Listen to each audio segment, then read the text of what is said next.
देखिए प्राची, अब पुलिस के सामने सबसे बड़ी चुनौती है शाइस्ता परवीन को पकड़ना, आयशा को पकड़ना, आयशा की बेटियों को पकड़ना, क्योंकि जिस तरीके से शूटर्स मैं विशाल आपको रोकूंगी। इस वक्त कुछ तस्वीरें आ रही हैं। तस्वीरें उस जगह की हैं जहां पर असद और गुलाम का एनकाउंटर हुआ है। झांसी का ये वो इलाका है जहां असद, जो अतीक का बेटा है, उमेशपाल हत्याकांड में लगातार वांछित चल रहा था, फरार चल रहा था, वो इस इलाके में मौजूद था। उसके साथ गुलाम मौजूद था। यूपी एसटीएफ ने जब उसे पकड़ने की कोशिश की, उसे सरेंडर करवाने की कोशिश की, उसने ओपन फायर कर दिया और ओपन फायर जैसे ही हुआ वैसे ही जवाबी फायरिंग यूपी एसटीएफ की तरफ से भी की गई। गोली असद को लगी, गुलाम को लगी, उन्हें फौरन अस्पताल ले जाया गया, लेकिन अस्पताल में दोनों को मृत घोषित कर दिया गया। तो ये एनकाउंटर स्पॉट की एक्सक्लूसिव तस्वीरें इंडिया टीवी पर आप देख रहे हैं। ये इलाका देखकर आप अंदाजा लगा सकते हैं कि कैसे असद और गुलाम दोनों लगातार भागने की कोशिश कर रहे थे। क्योंकि अभी तक असद और गुलाम जो दोनों एक साथ थे, अपनी लोकेशन लगातार बदल रहे थे। दिल्ली में होने की भी उनकी सूचना मिली थी। दिल्ली के बाद वो वापस उत्तर प्रदेश आए थे और जानकारी यूपी एसटीएफ को मिल रही थी कि झांसी में वो अपने किसी मददगार से मिलकर स्टेट छोड़ना चाहते थे, राज्य छोड़ना चाहते थे।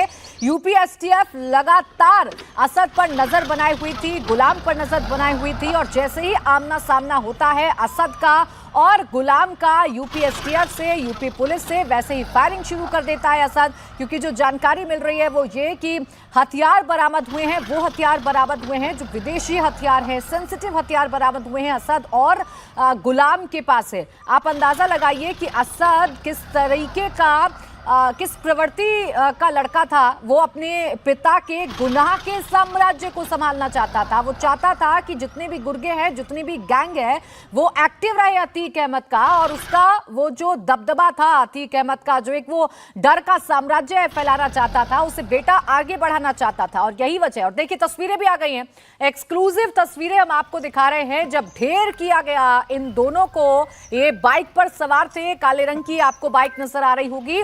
इस बाइक पर सवार होकर अतीक का बेटा असद और उसके साथ जो एक शूटर लगातार उसके साथ साई की तरह चल रहा था गुलाम, ये दोनों इस बाइक पर सवार होकर भागने की कोशिश कर रहे थे।